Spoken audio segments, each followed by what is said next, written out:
Então, nós estamos na segunda aula de métodos de estudos bíblicos, como nós entendermos e conhecer melhor as Escrituras e interpretá-la e podê-la aplicá-la da maneira correta.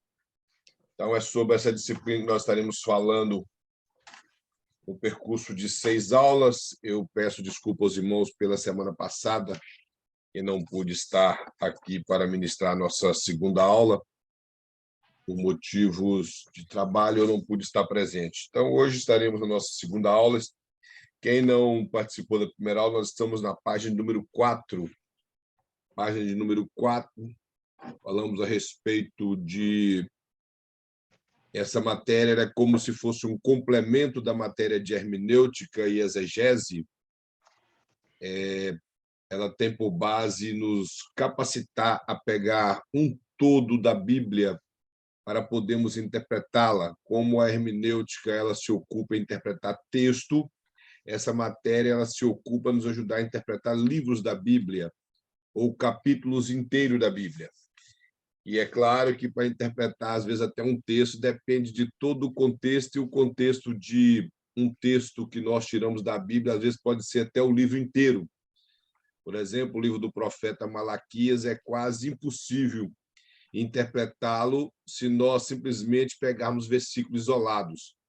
Como o livro ele todo fala a respeito de culto, então o livro todo tem que ser interpretado à luz do seu contexto histórico, do seu contexto cultural na época e principalmente da mensagem principal que Deus quis transmitir para o povo naquele período. Então, nós paramos na parte onde fala dos métodos indutivos e entendemos aqui sobre a indução ao método e o método científico. Determinar-se o alvo, quando nós estamos fazendo uma leitura da Bíblia, coletar essas informações, classificar essas informações, chegar-se à teoria ou à hipótese e fazer inúmeras experiências, declarar-se lei ou fato. Então, quando nós estamos estudando as Escrituras, nós temos que buscar o alvo principal do escritor. Esse é o nosso objetivo, saber o que ele quis com aquele assunto, seja um capítulo, ou até mesmo, principalmente as cartas paulinas.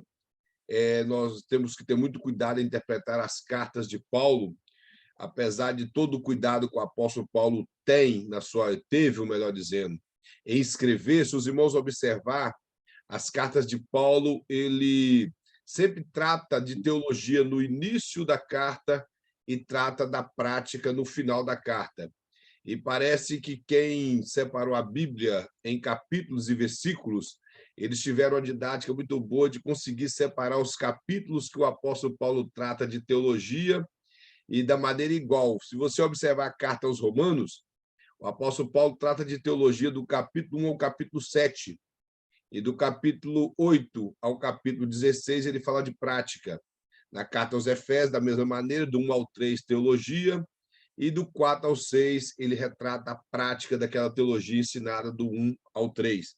A carta aos Gálatas, da mesma maneira, e as outras suas cartas, com exceção a carta a Filemon, que é uma carta pessoal, ele, mesmo na carta a Filemon, o apóstolo Paulo ainda trata de teologia. Então, nós vemos que observar essas coisas na Bíblia nos ajuda bastante a interpretar a Bíblia. Como ele coloca aqui, que colher o máximo de informações que nós pudermos daquele texto que estamos lendo. Uma observação que eu faço com os irmãos, por exemplo, quantos aqui já leu o capítulo 15 de João? Faz assim, Gabão. Capítulo 15 de João é aquele capítulo que fala da videira verdadeira, e se fosse para tirar ali um estudo daquele versículo, daquela passagem, melhor dizendo, eu creio que sairia muitas coisas diferentes, mas a passagem tem apenas uma interpretação, e ela é muito rica na sua interpretação ali correta do texto. Mas uma das coisas que me chama a atenção no primeiro versículo, que Jesus declara: eu sou a videira verdadeira e meu pai o agricultor. Se eu perguntasse para os irmãos O que Jesus quis dizer com isso? O que Jesus quis dizer, eu sou videira verdadeira? Por qual razão que ele apresentou essa fala, em falar que ele era videira verdadeira? E se os irmãos observar, ele vai discorrer ali um assunto em relação realmente a uma árvore, que era a videira, um pé de uva, e vai mostrar que essa parreira de uva ela tem pequenos ramos que esses ramos têm por objetivo dar fruto, e vai explicando até que ele chega no versículo 15, 16, que é um versículo bem conhecido, onde ele fala que não foste vós que escolheste a mim, mas eu escolhi a vós. Ele fala que não chamaria mais os discípulos de discípulos, e sim de amigos. Então, é um texto bem conhecido, porém, é às vezes muito mal interpretado. Muito mal interpretado pelas pessoas não observar de maneira correta o texto de João 15. Pega um versículo isolado, e principalmente o versículo 16, que fala: não fosse vós que escolheste a mim, para melhor, é o versículo 16 mesmo. Não fosse vós que escolheste a mim, mas eu escolhi a vós outros. E com esse pensamento, as pessoas vão interpretando a Bíblia de forma errada por pegar apenas um versículo isolado.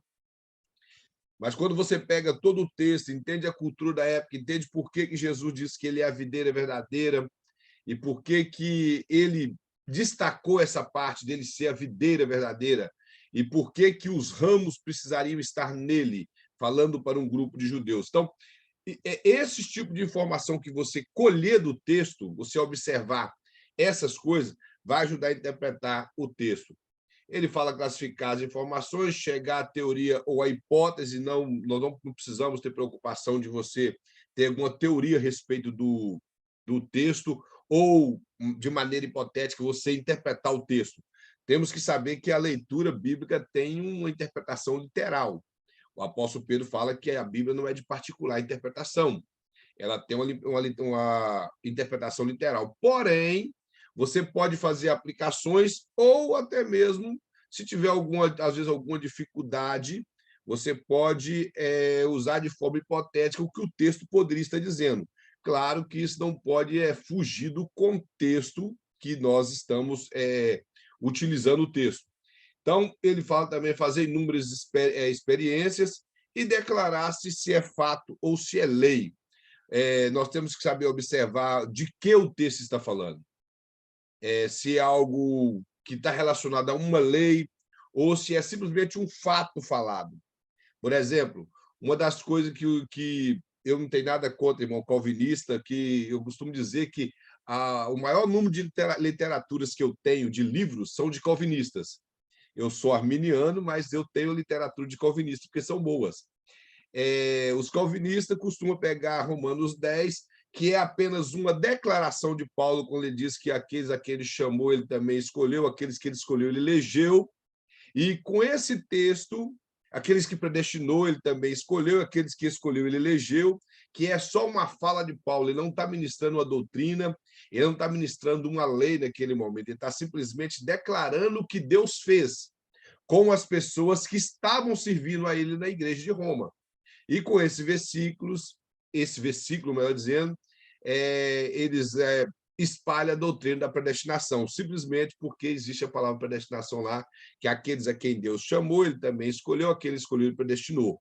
Então, se os irmãos observar o contexto, é simplesmente um complemento da fala de Paulo. Ele não estava criando nenhuma doutrina e tampouco determinando uma lei. Era simplesmente um fato que estava ocorrendo no momento da igreja de Roma. E ao declarar essa carta para a igreja de Roma, o apóstolo Paulo discorre todo, se os irmãos observar, como eu falei, o primeiro capítulo até o capítulo 7, o apóstolo Paulo descreve com muita precisão sobre a doutrina da salvação, que nós todos estávamos encerrados debaixo do pecado por causa da lei, não que a lei seja má, mas que a lei declara que nós somos pecadores.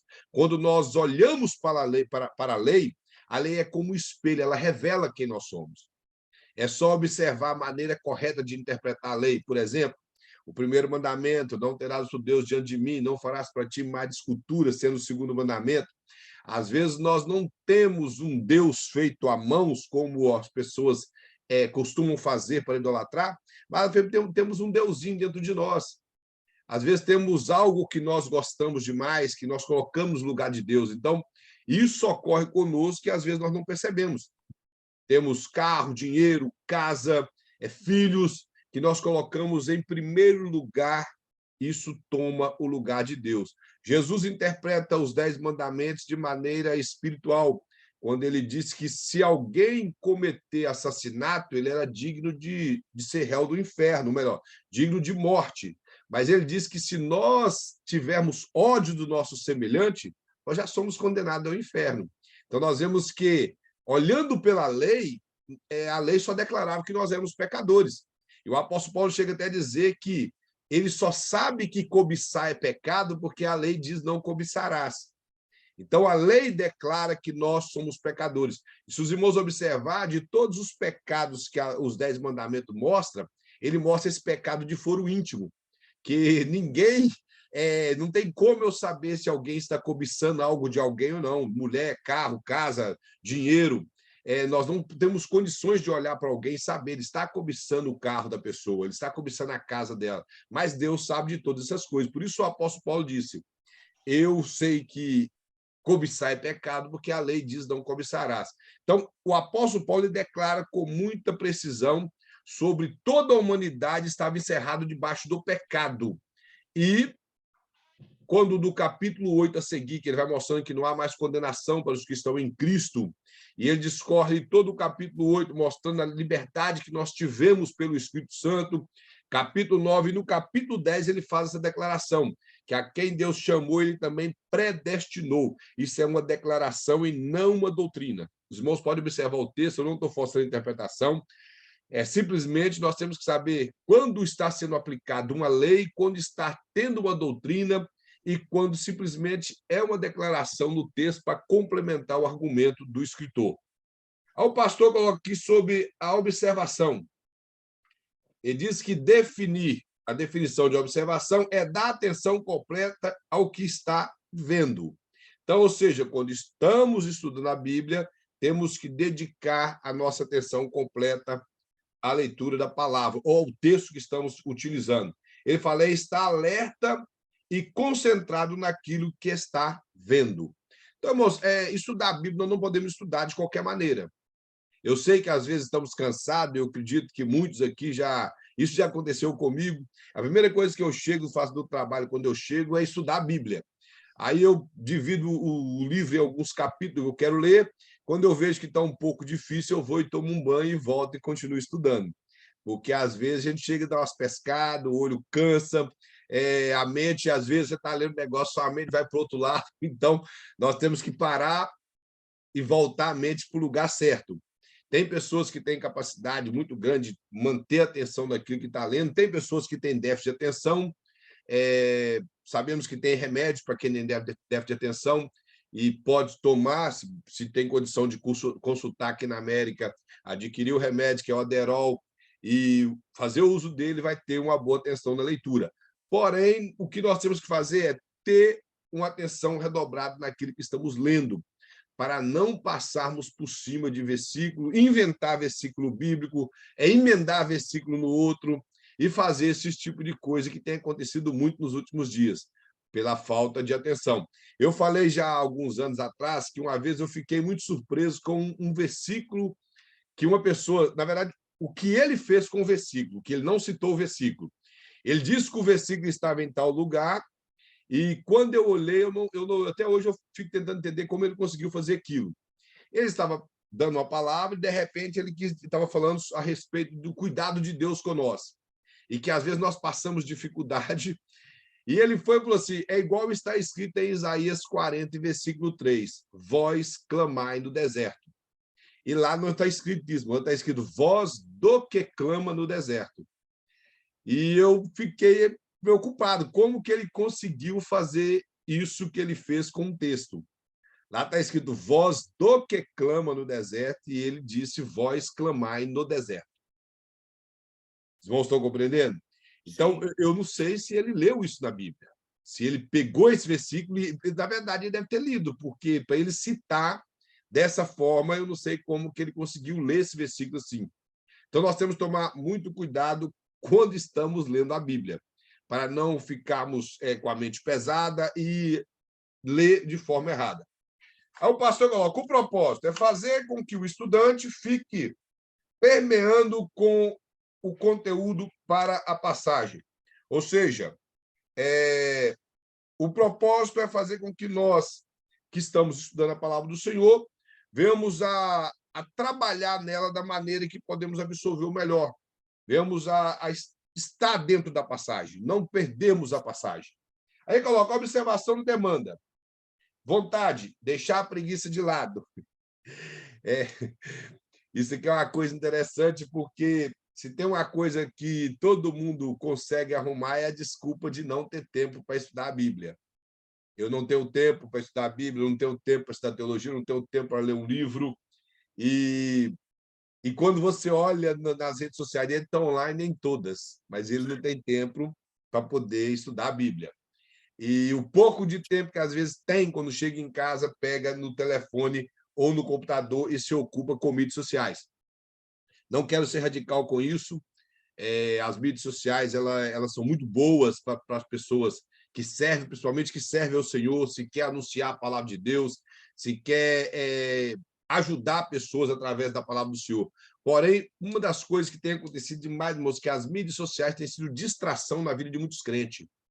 Às vezes nós ocupamos com isso e temos essa justificativa de não termos tempo de estudar a palavra do Senhor.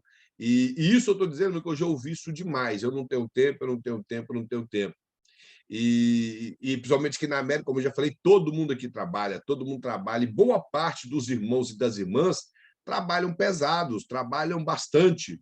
As irmãs que limpam a casa trabalham muito, os irmãos que trabalham em construção trabalham muito, as pessoas que trabalham no escritório trabalham muito, porque está ali o tempo todo com a mente fixada em uma coisa, em computador, em papel, em um monte de coisa. Então, todo mundo trabalha muito.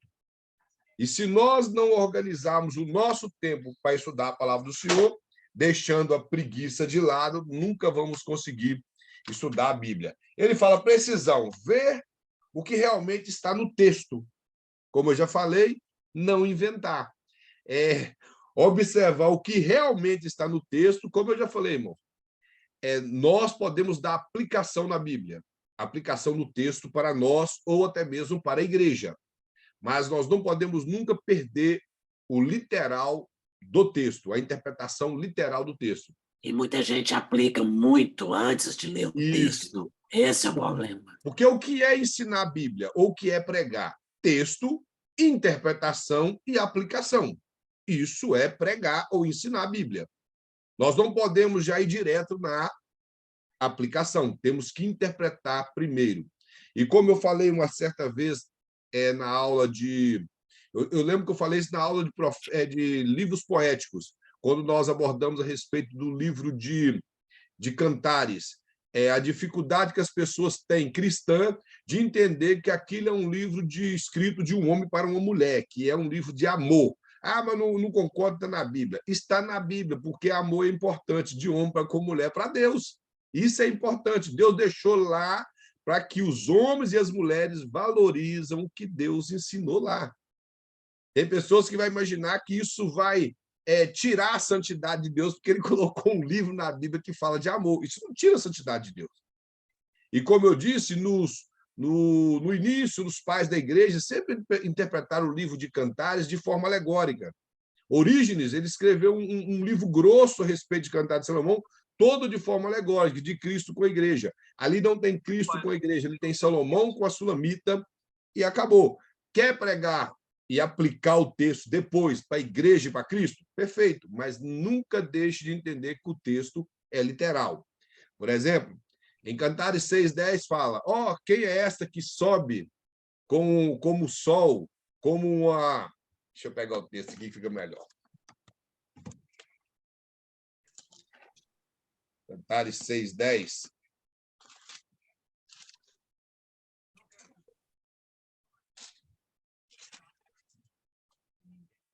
Fala assim: quem é esta que aparece como a alva do dia, formosa como a lua, pura como o sol, formidável como o exército, com bandeira? Aqui Salomão está falando, melhor, o coro. Não era Salomão, na verdade, porque, se os irmãos observarem no livro de Cantares, tem 3 vozes: a voz do esposo, a voz da esposa e a voz do coro, que eram as mulheres que estavam ali que gostava da sunamita, que seria talvez as damas que cuidava dela. Então, eles faziam um coro. E houve essa pergunta, quem é essa? Não é a igreja, era ela. Quem é que sobe, que aparece como alvo do dia, ou seja, como é o amanhecer, era sunamita, como o sol puro, era sunamita. Não está falando da igreja. Pode aplicar o texto para pregar sobre a igreja? Claro, não tem problema nenhum. Pode fazer a aplicação, mas tem que entender que o texto está falando que eles estão louvando a presença da sunamita, que ela apareceu de maneira muito bela. É isso que o texto está falando. Ela apareceu de maneira que chamou muita atenção pela beleza, talvez pela forma que estava vestida, que as pessoas fizeram esse cântico, fizeram esse coro para ela. Então, esse é o literal do texto. Pode aplicar para a igreja? Claro, sem problema. Tem outro texto em Cantares, me parece que é no capítulo 4, que fala que como uma rosa entre os espinhos és tu, ó amada minha. Ou seja, estava sendo sufocada pelos espinhos. Qual que era a literalidade do texto? A sunamita estava sendo sufocada pelas demais mulheres de Salomão, que só era apenas 999 mulheres que sufocava a única que ele amava. Então, as 999 era considerada como espinho e ela como a rosa. Tem como aplicar para a igreja? Sim. A igreja de Cristo hoje ela sofre bastante ataques de todos os lados. Tem como aplicar, mas o texto literal não está falando a respeito disso. Então, isso que nós temos que respeitar. Respeitar o texto e, como a nossa irmã Lúcia falou, nunca dá aplicação primeiro. Temos que interpretar o texto. E quando formos pregar em um texto que nós vamos, pode ser, Moed, que nós vamos utilizar de um recurso hermenêutico dentro daquele texto para não pregá-lo de forma literal. Nós vamos ali, talvez, tirar uma mensagem textual ou uma mensagem temática. Temos que ser correto com a igreja em dizer o que o texto quer falar, mas que a nossa aplicação vai ser diferente. Os irmãos estão compreendendo? Porque hoje em dia as pessoas abrem um texto, já prega, as pessoas da igreja que não têm conhecimento do texto acreditam que aquela é a interpretação correta do texto. Quando, na verdade, ele simplesmente deu uma aplicação ou pregou uma mensagem temática que ele utilizou o texto por alguma palavra que ele queria falar e pregou, e ali ele foi para um lado e para o outro, foi para um lado e para o outro, e o povo não entendeu realmente o que ele leu. Eu sempre falo, quando eu vou pregar, que é para os irmãos permanecer com a Bíblia aberta, porque a igreja que, quando o pregador prega, e eles já fazem assim, aqui, ó, e joga a Bíblia no canto do banco, é a igreja que não conhece Bíblia. Que a igreja que o pregador vai pregar, eles pegam a Bíblia e ficam ela aberta no colo, observando o que o pregador está pregando. E eu sempre falo, fica com a Bíblia aberta, não fecha a Bíblia. E falo, toda igreja que eu vou, falo, vou pôr os obreiros aqui, tudo tem problema. A partir de hoje, se você tem o costume de fechar a Bíblia, permaneça com ela aberta quando alguém for pregar, para você saber sobre o que ele está pregando. Então, o texto tem que ser respeitado. E ele coloca a persistência, gastar tempo, irmão. Não tem como nós aprendermos a Bíblia, interpretar a Bíblia sem dedicarmos tempo a isso. E tem uma coisa, eu marquei aqui na frente, aqui, eu vou falar com os irmãos de um versículo, que os irmãos vão até achar que é brincadeira, que esse versículo eu passei uns 8 meses para conseguir interpretar o versículo. E olhando assim rápido, parece ser um versículo fácil de interpretação. Quando eu chegar na parte aqui que eu notei, eu vou falar com os irmãos. No capítulo 12, irmão, de Romanos, corroborando com a questão de gastar tempo, nós somos estudantes de teologia. Estamos aqui na sala, os irmãos estão no bacharel, como diz o pastor Luiz, que os irmãos do bacharel, eles sempre falam comigo, nós não podemos dar colher de chá para os irmãos do bacharel. Eles já estão no bacharel, então eles já aguentam as pauladas mais fortes. Dizer que é só lá no básico que tem que dar colher de chá, no bacharel não. Quando se fala de ensinar, o apóstolo Paulo está discorrendo no capítulo 12 de Romanos, ele vai falar várias coisas a respeito do culto racional, da nova vida, como nós devemos portar como os cristãos, ninguém achar que é mais que ninguém. Aí ele discorre a respeito de alguns dons da igreja, seja esses dons espirituais, dons ministeriais e dons de serviço. E uma das coisas que ele coloca no versículo 7, ele fala assim, olha, Se o versículo 6 ele fala, tendo, porém, diferentes dons, segundo a graça que foi dada, que nos foi dada. Se profecia, seja segundo a proporção da fé. Proporção da fé aqui não é a fé de crer, é o conjunto de doutrinas bíblicas. Ou seja, a profecia como dom espiritual, que é essa manifestação do Espírito Santo na vida de qualquer um servo dele, porque ninguém tem dom de profecia. Os dons proféticos são manifestações que podem vir e vão embora. Ninguém é profeta hoje no sentido do Velho Testamento. Então, quem vai profetizar que seja de acordo com os ensinamentos bíblicos, que não vai além da fé. A fé que é conjunto de doutrinas, proporção da fé, conjunto de doutrina. Se alguém profetiza e está contrário ao que as Escrituras ensinam, a profecia não é verdadeira. Os irmãos entendam isso. Aí ele fala, se ministério, dedica-se no ministério. Ao que ensina, esmera-se no fazê-lo. Então, ou seja, ao que ensina, ele tem que se gastar. Esmerilhar é gastar. É quando você pega uma faca que perdeu o corte e vá com ela no esmeril. Não sei se os irmãos sabem o que é esmeril. É algo que tem uma pedra para amolar a faca que está sobre uma máquina. E ele gira para nós não ficarmos ali sofrendo, passando a knife em alguma coisa. Você só encosta ali, vira de um lado para o outro e rapidinho ela está afiada, porque ela gastou. Então, esmerilar é quando você se gasta no estudo da palavra de Deus.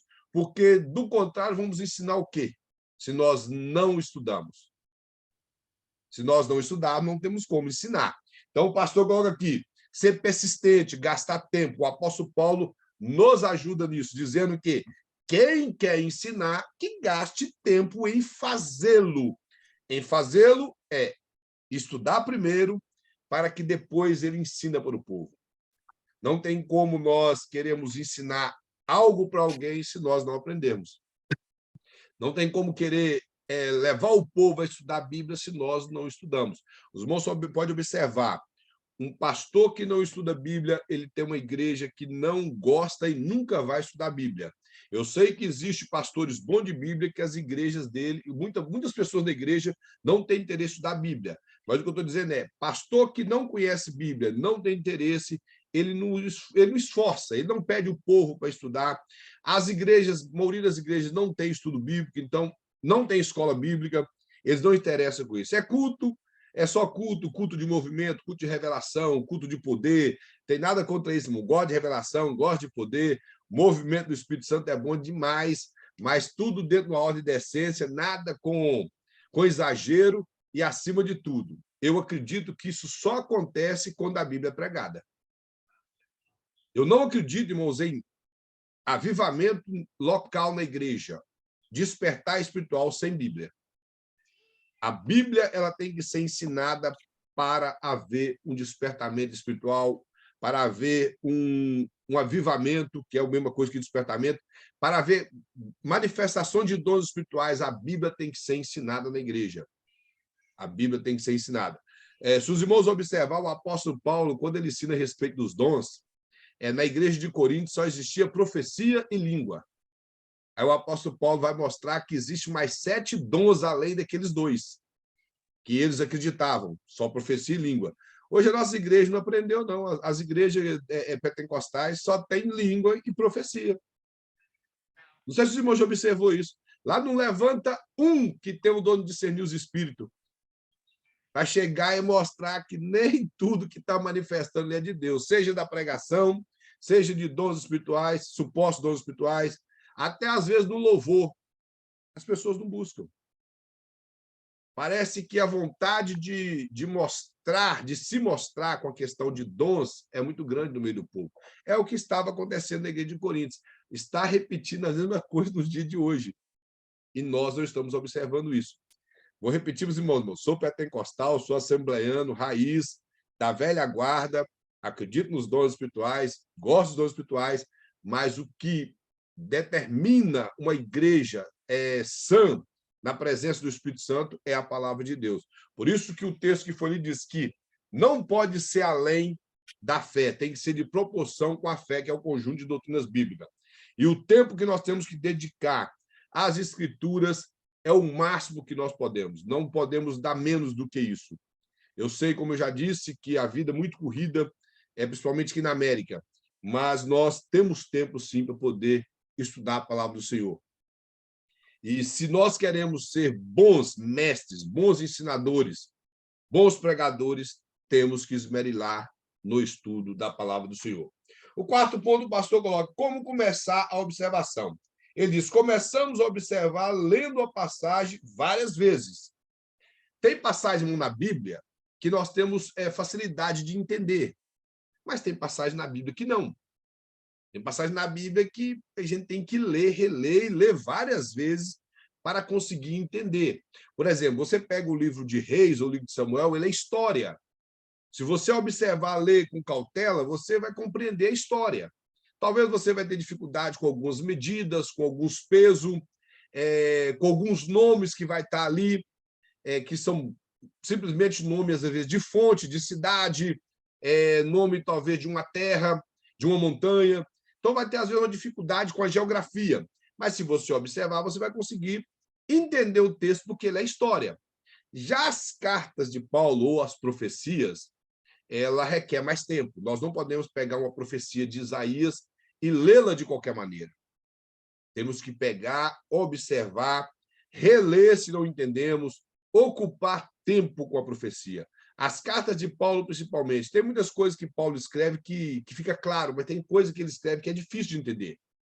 E se nós lemos tudo muito rápido, vamos ter dificuldade de compreender. Então, o que o pastor coloca é isso, ler várias vezes, principalmente quando não entendemos. Temos uma visão geral do todo, passamos então aos detalhes. Nunca devemos estudar os detalhes antes de termos uma visão do todo. Como eu falei, é descobrir o que o escritor, por que ele escreveu aquele livro. Eu vou pegar o exemplo de novo do profeta Malaquias. Os irmãos estudaram comigo no médio a respeito dos profetas menores. Nós passamos ali fazendo a introdução de cada livro. Então, por exemplo, o profeta Malaquias, ele teve um porquê ele escreveu o livro dele. Ele escreveu pós o cativeiro, isso já ajuda a interpretar quando você entende que ele escreveu pós o cativeiro. O que estava acontecendo naquele período? O período de culto do povo de Israel, pós o cativeiro, tinha esfriado, o povo tinha desanimado, o povo não estava contribuindo financeiramente para a obra de Deus, os sacerdotes haviam divorciado e casado com mulheres estrangeiras. Então, o contexto todo do livro, quando você observa o contexto todo do livro, ele te ajuda a interpretar o livro. Só que o profeta Malaquias só é conhecido Malaquias 3:10. Trazei todos os dias uma casa do tesouro. E fora do contexto ainda do livro. É a parte que as pessoas conhecem. Ou Malaquias 2:16, que é Deus aborrece o divórcio, que, na verdade, lá a palavra não é divórcio.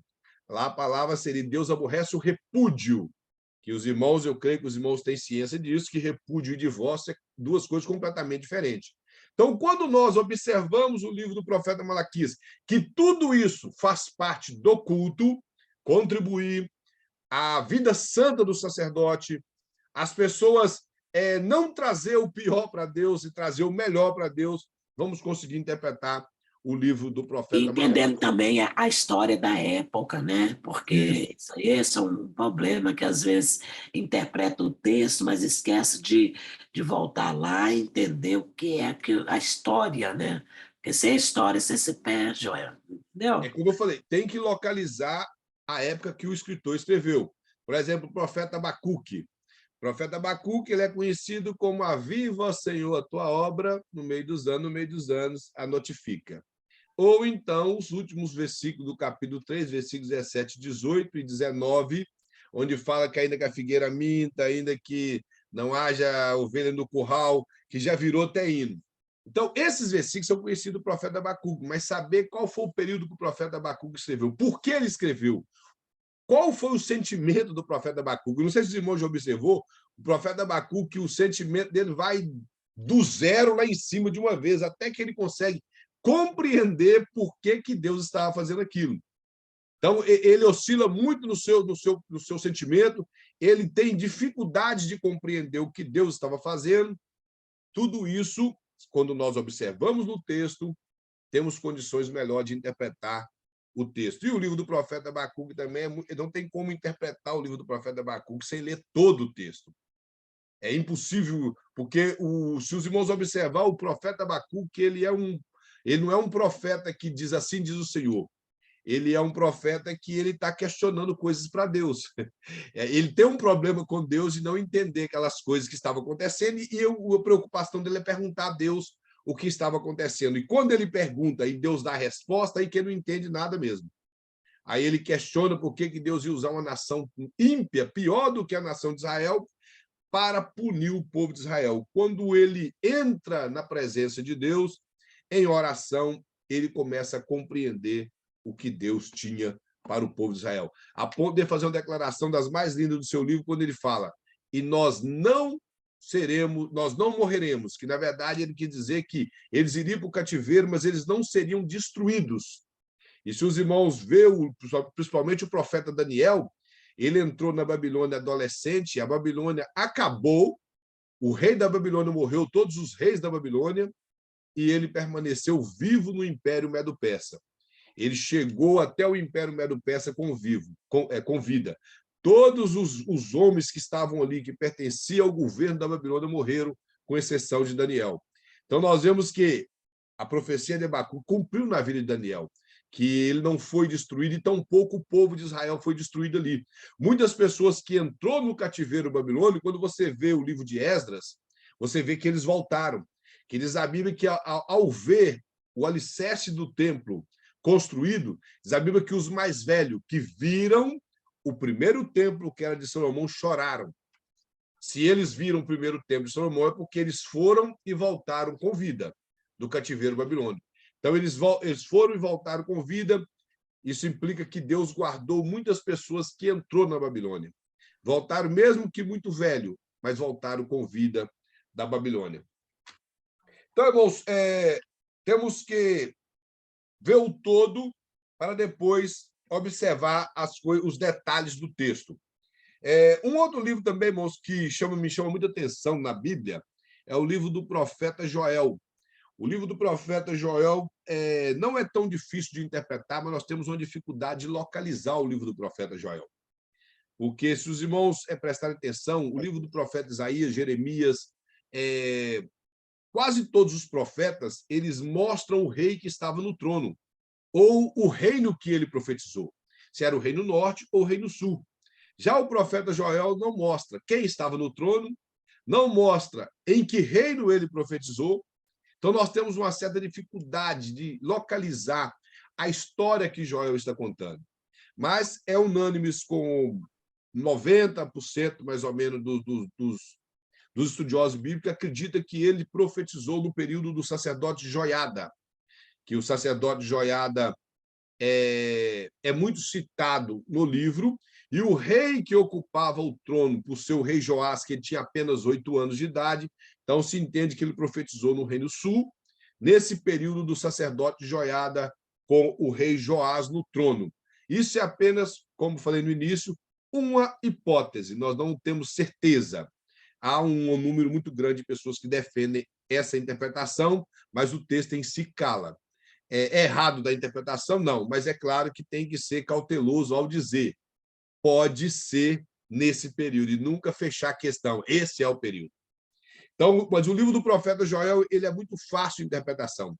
Quando você observa as coisas que estavam acontecendo, a maneira muito gráfica que ele descreve a invasão que ia acontecer em Jerusalém, pelos próprios caldeus, ele representa isso por uma praga que havia passado antes, que era uma praga de gafanhoto, e essa praga devastou a terra, então ele disse que os exércitos da Babilônia iam fazer o mesmo com o povo de Judá. Então, nós não temos essa dificuldade com alguns livros, com algumas profecias, mas temos alguns problemas com outras profecias, principalmente profecias escatológicas, como a do profeta Daniel.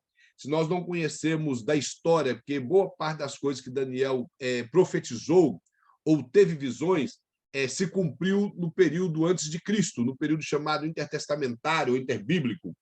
Nesse período se cumpriu boa parte das suas profecias.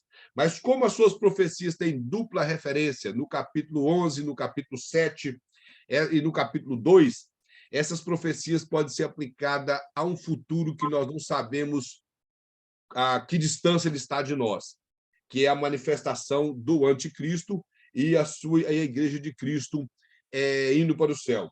Ele mostra aqui, a letra A, ler. Ele fala que é lendo, lendo e lendo muito o texto. Então, nós temos que ler bastante. Ele fala ler como artista, visualizando, e isso é uma coisa boa quando nós estudamos a Bíblia. Ler como um dramaturgo, você dramatizando o texto, não fazendo heresias, mas você tentando vivenciar o que estava ocorrendo. Uma das coisas interessantes no livro dos Salmos é que ele nos facilita entender isso, os livros dos Salmos. Somente um salmo muito conhecido, que é o Salmo 51, que retrata um período que Davi havia cometido um pecado, e o Salmo 51 declara quando ele arrependeu e mostrou-se para Deus que estava arrependido. Os livros dos Salmos, irmãos, ele tem essa facilidade, quando nós localizamos qual foi o tempo que o Salmo foi escrito. Então, nós podemos, nos evangelhos, por exemplo, onde eles são narrativas a respeito da história de Cristo, não chega a ser uma biografia, mas ele é uma narrativa, temos como dramatizar ou tentar criar o roteiro da história para nós interpretarmos o texto. É o que muitos teatros fazem, apesar de ter muita coisa fora no teatro, e até mesmo nos filmes, mas eles colocam algumas coisas como adorno para completar aquela cena. E isso, contando que não venha ser heresia, ultrapassar o que o texto bíblico fala, tá tudo tranquilo. Por exemplo, esse teatro que acontece na Filadélfia, teve uma peça para trás que falava de Davi, e os atores quiseram mostrar que quando Natan repreendeu Davi, Natan ele chamou Davi no particular e ele o repreendeu.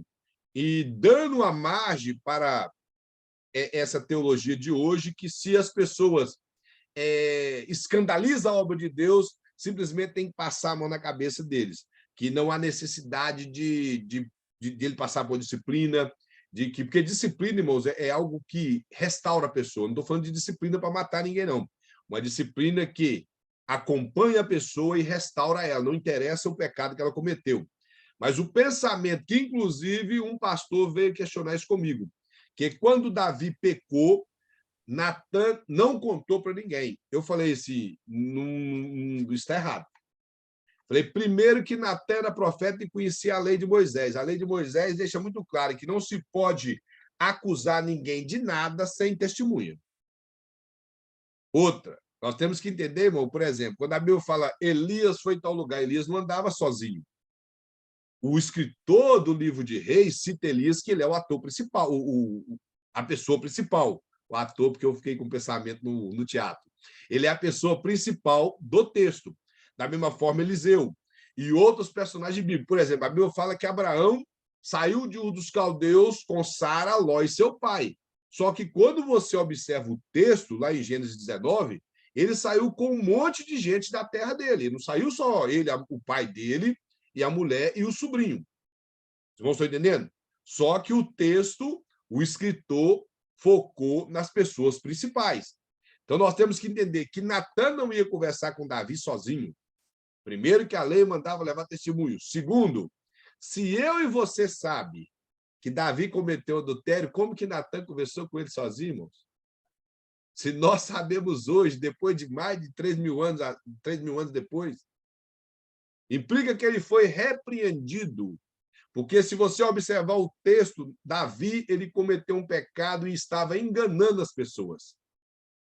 Os irmãos já foram pensar que quando Davi falou assim, que ele recebia Batseba como esposa dele, o que as pessoas devem ter pensado? Davi, não, esse homem é bom demais.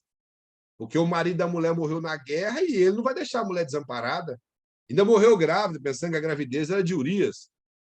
O que as pessoas devem ter pensado? Com Davi, vem cá, Batseba, vou tomar Batseba como mulher. As pessoas todas bateram palmo para ele. Tipo, nossa, Davi é muito bom. Por isso Natan repreendeu ele. Por quase um ano ele escondeu o pecado.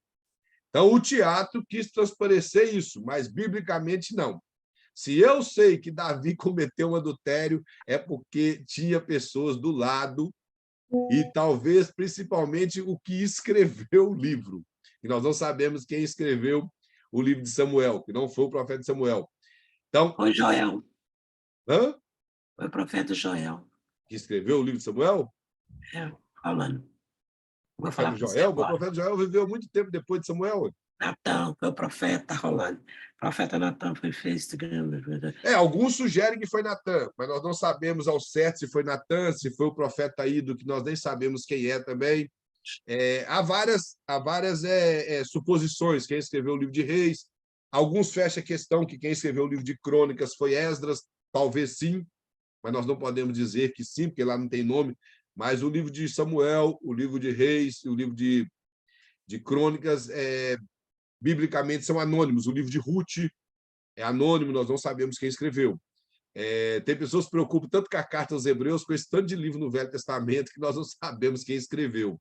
Então, os teatros, ou a maneira que nós vamos tentar dramatizar o texto bíblico, não pode se tornar heresia, temos que respeitar o texto. E ele coloca ler como música. Se os irmãos observar, os salmos, eles são escritos, na verdade, são músicas, para que ficasse mais fácil para o povo gravar. Dentro da poesia hebraica, era uma maneira fácil das pessoas conseguir gravar a lei na cabeça ou gravar todo o que fosse escrito de importante na Bíblia para o povo de Israel. E uma das coisas que os salmos fazem é repetir o mesmo assunto de forma diferente. Se os irmãos observar, existem salmos que eles repetem a mesma coisa, na parte A do versículo eles falam, e na parte B eles simplesmente repetem o mesmo assunto, porém de forma diferente, para ficar mais fácil para as pessoas gravar. E realmente esse método aqui de música, eu não sei se o irmão já observou, uma vez um rapaz, ele aprendeu de alguém, mas ele passou um método de como gravar todos os livros da Bíblia de forma através da música. E ele citava todos os livros da Bíblia na ordem da sequência que está na nossa Bíblia, como música. Eu sei citar, mas não sei citar como música. Ele conseguiu. Então, foi a maneira que ele conseguiu aprender a gravar os nomes da Bíblia na cabeça através de música. E existe pessoas que conseguem fazer isso. Gravar as passagens bíblicas de maneira através de música. Eu lembro também, quando eu estava estudando no Brasil, há mais de 20 anos atrás, uma professora de didática, ela nos deu o texto de Efésios 4:11 até o versículo 16, para que pudéssemos decorar e citá-lo na frente. E a didática que eu tive foi escrever o texto. Isso eu recomendo aos irmãos, que quando você quer gravar algo, seria bom você escrever aquilo. E uma das coisas que eu sempre falo também é, se você está estudando, é bom você escrever o que você está estudando. E está estudando a Bíblia, Deus trouxe uma mensagem ao seu coração ali através daquela passagem, anota. Anota, seja num canto da Bíblia, anota num papel. O bom é estar um caderno lá da nota que você vai aprender.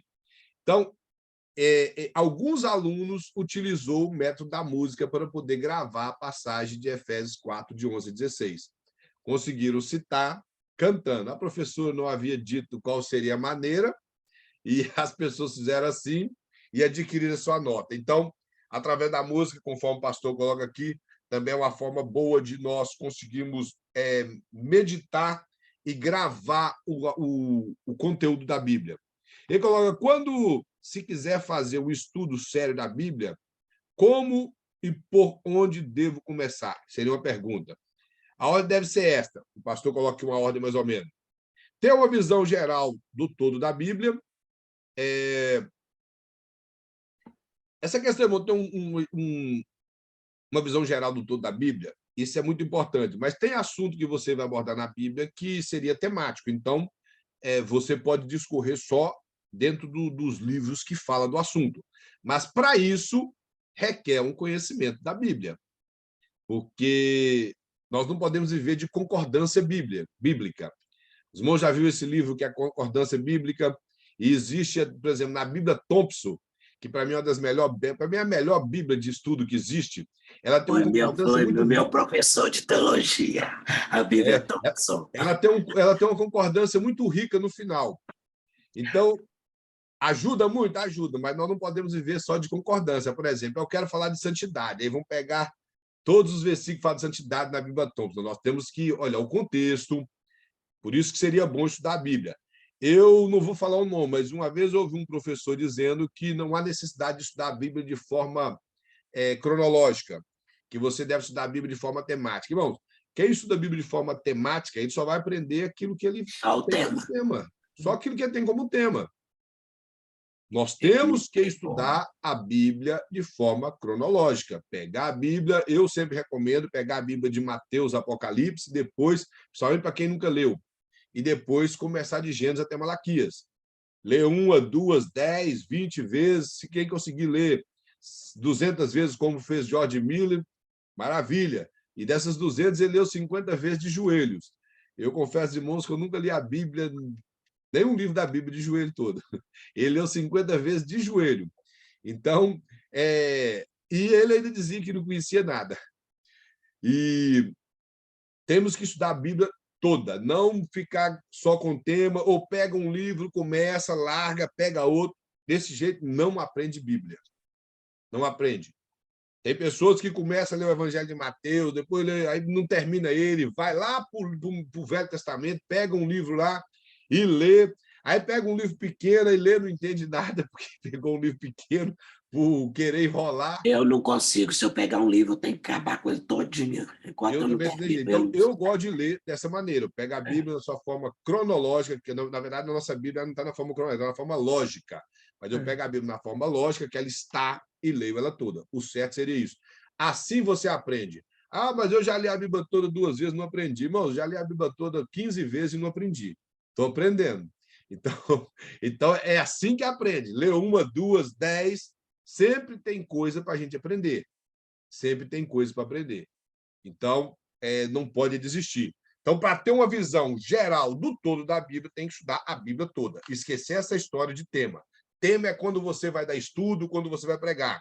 Você vai dar um estudo bíblico na igreja sobre a doutrina da salvação. Então, você vai pegar os temas principais da Bíblia em relação à salvação, os conteúdos teológicos, e vai aplicar na igreja. Outra coisa, escolher um livro e ler este livro várias vezes até ter uma ideia geral do livro como um todo. Não importa o tamanho do livro, que seja o profeta Isaías, você vai entender que o profeta Isaías é um livro de profecias e vai estudá-lo. O profeta Jeremias vai localizar onde o profeta Jeremias está. Eu tinha muita dificuldade somente com um profeta, que era o profeta Ezequiel, mas hoje, graças a Deus, o Senhor abriu minha mente, eu consigo localizar o profeta Ezequiel e tem algumas dificuldades, algumas profecias dele, porque não dá para saber se é literal ou não. Dentro da teologia assembleiana se torna literal, mas chega uma certa parte do texto, fica insustentável você entender como literal. Então, é um livro um pouco difícil, mas uma hora eu vou conseguir vencer ele. Não vou parar, não. Uma hora eu consigo vencer. Então, tem livros da Bíblia que vai ter alguma dificuldade. Por isso o pastor coloca, lê várias vezes. Lê várias vezes. Então, quer aprender a Bíblia? Pega um livro, lê ele todo. Tem dificuldade? Releu. Lê novamente, vai lendo até aprender o que o livro quer falar. Terceiro, fazer um gráfico de cada capítulo deste livro. Os irmãos, isso aqui é gráfico, atrás aqui tem até tem uma parte aqui na apostila que tem a maneira de preparar um gráfico. Anotar as coisas principais, fazer um gráfico ali. Os irmãos, isso aqui é gráfico, ajudaria bastante a interpretar o livro. Estudar cada parágrafo.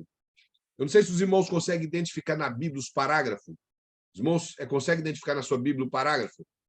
Sure. Se os irmãos nunca prestaram atenção, todos os parágrafos estão de negrito. Estão de negrito. Na Bíblia, no original, não tinha parágrafos. Isso foi a organização dos estudiosos da Bíblia que fez essa maravilha para nós. Conseguiu separar a Bíblia em parágrafos. Estudar cada parágrafo, examinar cada verbo, isso é importante, irmãos, observar a quantidade de verbo que tem no versículo, saber, como eu já disse, se puder entender um pouco como os irmãos estudou, sei que os irmãos tiveram bastante dificuldade na aula de grego e hebraico, mas se os irmãos tiver uma noção do grego e do hebraico, isso ajudaria bastante, mas até na própria língua portuguesa, observar o verbo, que muitos verbos, se tem muitos verbos no versículo, observar o verbo, e como eu já disse, às vezes no nosso português costuma fugir um pouco do pensamento realmente do escritor, mas como nós temos muitas traduções que são boas, isso ajuda bastante. E fazer comparação com outras traduções, conversões, isso vai ajudar. E pesar cada palavra. Principalmente nas cartas de Paulo, irmão, nós temos que observar muitas palavras que o apóstolo Paulo fala. A carta, por exemplo, a carta de Paulo aos Colossenses, parece ser uma carta muito fácil, porque ela parece um pouco com Efésios, mas quando você vai observar o contexto da carta aos Colossenses com Efésios, está tudo muito longe. A carta aos Efésios é uma carta eclesiológica, doutrinária para a igreja. A carta aos Colossenses é uma carta que retrata da supremacia de Cristo. Então, só para os irmãos observar, são dois assuntos completamente diferentes. A carta aos Efésios, o apóstolo Paulo está ensinando a teologia de que não há separação entre gentios e judeus, que todos é um povo só que foi lavado pelo sangue de Cristo, que Cristo uniu esse povo, que esse povo hoje vive de acordo com os ensinamentos dos apóstolos e dos profetas, e que os profetas e os apóstolos, aí os profetas ali já são os profetas do Novo Testamento, que eram os homens de conselho na Bíblia. São pessoas que eram representantes da igreja naqueles dias. A carta aos Colossenses é uma carta debatendo a heresia que estava surgindo naquela época, era o gnosticismo. Então, vemos que são duas coisas completamente diferentes. Tem pessoas que falam que são cartas gêmeas. Só se for esses gêmeos, que é um de um Acon de outro, que um é uma outra mulher, porque gêmeos idênticos elas não são. Elas não são. Então, temos que saber observar isso, e principalmente, como eu disse, a carta de Paulo aos Colossenses tem muitas palavras, irmãos, que dentro de um grego que o apóstolo Paulo escreveu, seria palavras muito clássicas. E o tradutor da Bíblia traduziu isso de maneira ao pé da letra, que ficou muito bom. Então, se você observa isso na carta de Paulo aos Colossenses, vai te dar um pouco de dificuldade saber o que aquilo quer dizer. Por exemplo, o apóstolo Paulo retrata a lei, traz uma palavra chamada rudimentos do mundo. Eu já vi pessoas interpretar que esses rudimentos do mundo eram doutrinas mundanas, não tem nada a ver uma coisa com a outra. Aí, quando você vai para o original e tenta entender por que Paulo escreveu, e a palavra rudimentos do mundo quer dizer poderes celestiais. Isso é rudimento. Não tem a ver com doutrinas mundanas, como eu já vi muitos pregadores interpretando. Rudimentos eram poderes celestiais. Porque qual era o pensamento gnóstico? Que os anjos eram superiores a tudo, por ser espírito e nunca ter tido carne. No pensamento gnóstico, a carne ela é má, ela não presta para nada, e por ela não prestar, eles acreditam na ressurreição e que Cristo tinha um corpo. Por isso, João repreende os gnósticos, dizendo que quem nega que Cristo veio em carne é espírito do anticristo. Já no período de João, o gnóstico estava muito avançado, mas no período de Paulo ainda era, podemos dizer, o embrião, mas já estava que os estudiosos da época, se você pegar alguns livros de alguns escritores do primeiro século, eles chamavam essa doutrina dos gnósticos na igreja de Colosso sobre a heresia de Colosso. Quase que a igreja de Colosso foi devastada por essa heresia se o apóstolo Paulo não tivesse escrito a carta aos Colossenses. Então, irmãos, fazer essas observações. Aqui o pastor coloca sobre bombardear o texto com pergunta. Por exemplo, quem, quando, onde, como, por quê e para quê. São perguntas que nós temos que fazer. Aí agora eu vou citar, por exemplo, um versículo que, se eu perguntar para os irmãos têm facilidade com esse versículo. Aparentemente têm facilidade. Quantos aqui conhecem o Salmo 40, versículo 1? Conhece até de cor, faz assim com a mão. Ninguém? Esperei com paciência no Senhor. Os irmãos conhecem? Os irmãos concordam que esse versículo é fácil de interpretar? Os irmãos acham que sim? Está fácil, irmãos? Quem acha que está fácil, faz assim com a mão. Ok. Eu confesso, irmãos, que eu passei uns 8 meses lutando com esse versículo aqui. E sabe por quê? Que eu fui observar a palavra no texto. Por exemplo, o texto diz assim: esperei com paciência no Senhor, ele se inclinou para mim e ouviu o meu clamor. Agora vamos lá. O que é clamor? Os irmãos sabem, tem diferença de clamor, suplicar e orar. Clamar quer dizer gritar, quando alguém está angustiado. Agora, como que eu esperei com paciência e Deus ouviu o meu clamor? Ou eu tenho paciência, ou eu grito, não? Não seria isso? Confesso, irmão, lutei com esse versículo. Fui preparar uma mensagem nesse versículo e fui lutando com ele. Eu pensei, então o negócio é errado, porque ou eu estou com paciência, estou confiando, ou eu grito. Porque se eu grito, eu estou desesperado. Então, se eu estou desesperado, eu não estou paciente, ou eu estou confuso aqui com os irmãos. Não estou compreendendo? Que o versículo não está tão fácil de interpretar como parece que nós pegamos. Esperei com paciência no Senhor. Esse versículo é muito citado na igreja, e ele se inclinou para mim. Aí nós esquecemos que clamor é algo muito sério na vida de um cristão. Suplicar é quando ele já não está aguentando mais nada mesmo. Então, clamar, se você observar, a Bíblia fala que Bartimeu clamou, ele gritou. Estão gritando atrás de Jesus. Então, clamar é quando nós estamos sofrendo bastante que nós gritamos o socorro de Deus. Então, o versículo não está tão fácil. Aí foi quando eu perguntei por que ele escreveu isso em qual ocasião? Por que ele escreveu dessa forma? Esperei com paciência no Senhor e ele inclinou para mim e ouviu o meu clamor. Eu não vou interpretar o versículo, os irmãos, vou deixar os irmãos lutar com esse versículo aí em casa.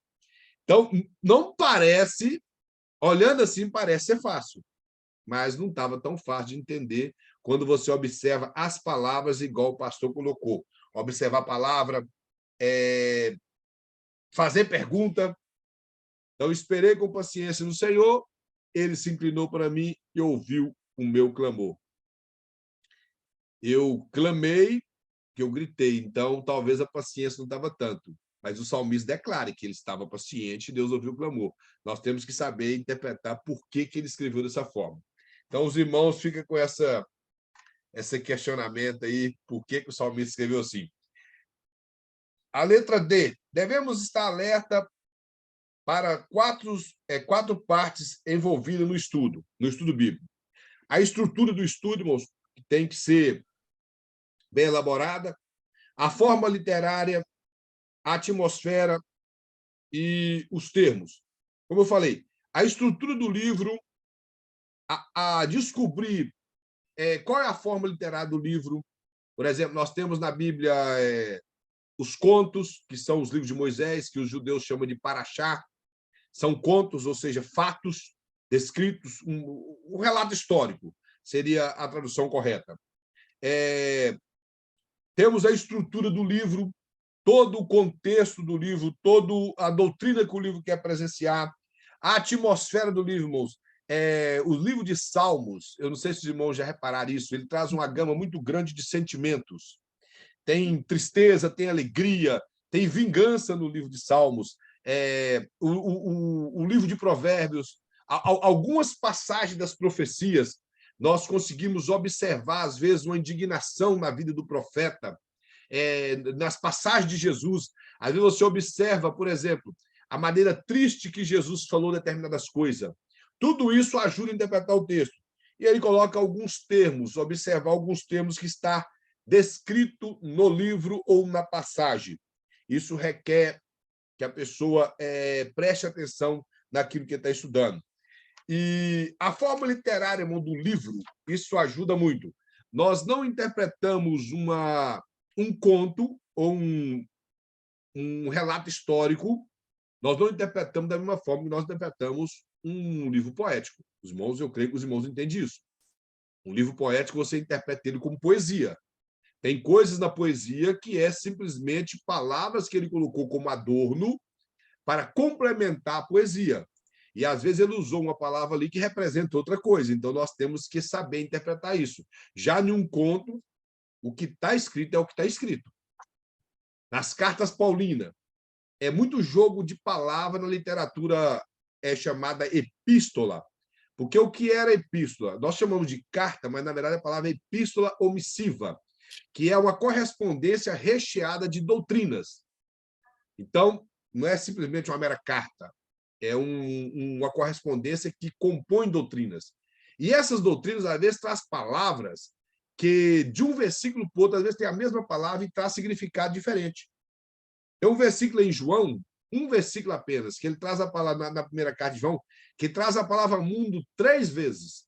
E cada uma das vezes tem um significado diferente. Cada uma das vezes a palavra mundo tem um significado diferente. Então, esse tipo de coisa tem que ser observado da forma literária do texto,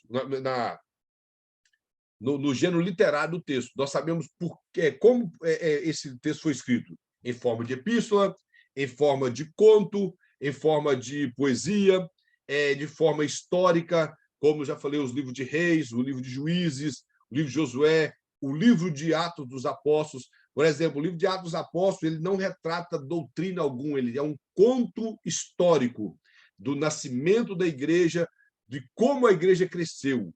Então, ele não tem preocupação em trazer doutrinas para a igreja. Doutrina nós encontramos nas cartas paulinas e nas cartas de Pedro e nas demais cartas. No livro de Atos, você encontra história. Isso te ajuda a interpretar o texto, quando você entende o gênero literário do livro que você está lendo. Por isso que eu não concordo com esse tanto de coisa achada no livro de Gênesis, no Pentateuco. Essa maneira que os judeus cabala gostam de interpretar através de numerologia. Você pega um do versículo, eles vai num negócio aqui, no outro ali, arranca um pedaço de uma palavra hebraica, dá um significado, coloca um número no meio, parecendo matemática, essa matemática que eles colocam número com letra junto, e te explica uma coisa que você vai para o texto e fala, mas isso aqui não está no texto. Vocês não estão entendendo? Mas a cabala, ela tira completamente o sentido da Bíblia, né? Tudo. Na verdade, eles nem usam a Bíblia, né? Não. Eles gostam de Não. argumento, eles É. utilizam mais argumento. Então, numerologia e argumentos, e palavras isoladas. Então, nós temos que entender. Por exemplo, se os irmãos observar o livro de Gênesis, ele é citado por Jesus, por Paulo, por Pedro. Todos eles citam Gênesis como história.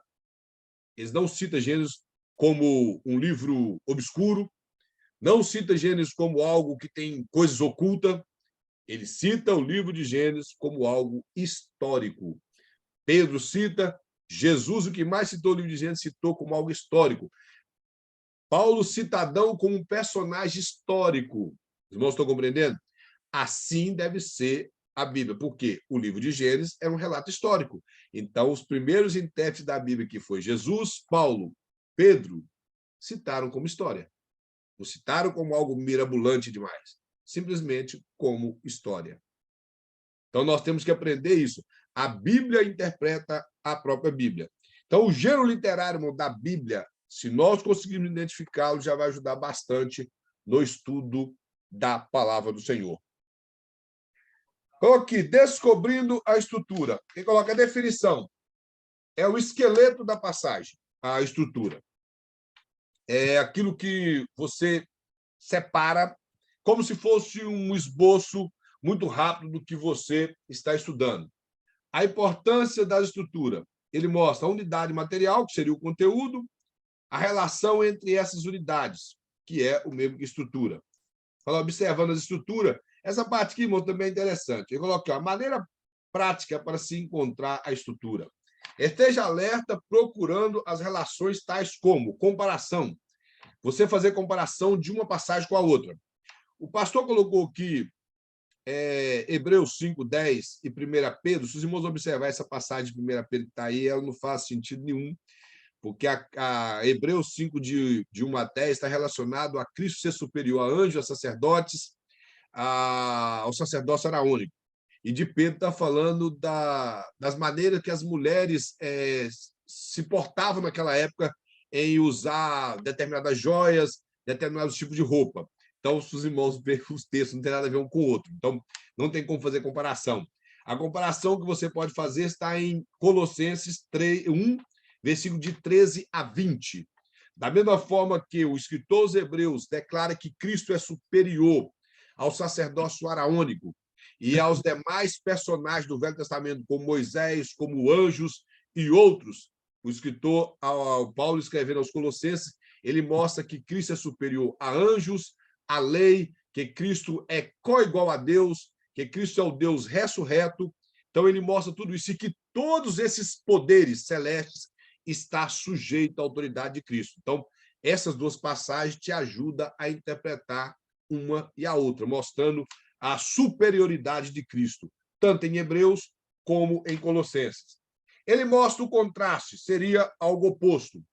Você vai pegar em Romanos 15, do 12 ao 21, que fala de Adão e de Cristo, o apóstolo Paulo ensinando, mostrando que toda a humanidade caiu em Adão, por ele ser pai de toda a raça humana, no sentido literal, nosso tronco genealógico parte de Adão, mas uma nova raça surgiu através do tronco de Cristo, que seria uma raça espiritual, que é a Igreja de Cristo. Então, ele mostra que o último Adão, que é Cristo, ele veio trazer vida, de que o primeiro Adão perdeu essa vida e fez com que toda a humanidade caísse nele. Se você observar o texto, está falando disso. Então, é um contraste, é algo oposto.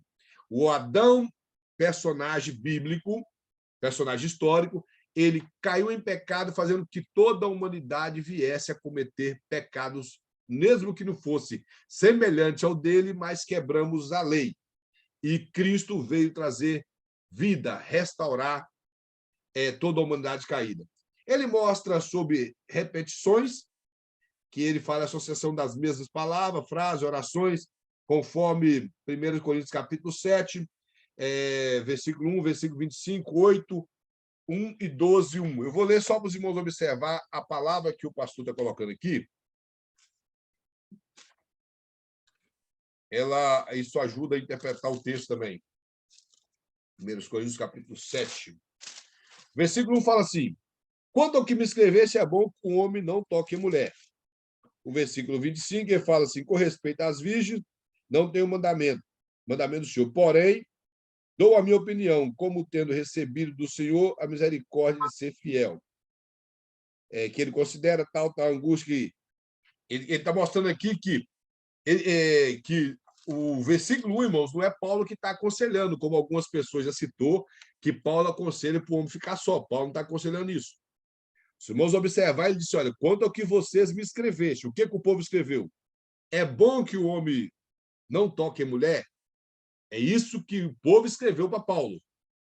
Eles mandaram uma carta para o apóstolo Paulo e eles chegaram à conclusão que seria melhor o homem viver sozinho. Eles achavam que o celibato era mais santo do que a vida casada. Aí, então, eles fazem a pergunta: é bom que o homem não toque em mulher? Aí o apóstolo Paulo vai e fala: mas, por causa da impureza, cada um tem sua própria mulher. Ou seja, vocês podem até estar pensando assim, mas vocês conseguem viver de forma pura? Vocês não vão ficar maquinando coisa na mente? Se cada um vai ficar maquinando coisa na mente, é melhor casar e ter sua mulher.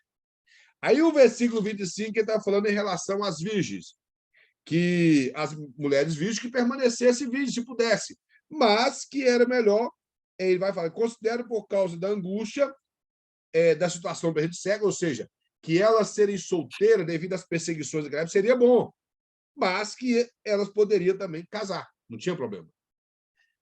E em capítulo 8, versículo de número 1, ele fala assim: não que se refere às coisas sacrificadas a ídolos. Reconheça que todos somos senhores do saber. O saber ensoberbece, mas o amor edifica. A questão aqui é uma palavra só que o pastor está colocando, o capítulo 12, versículo 1,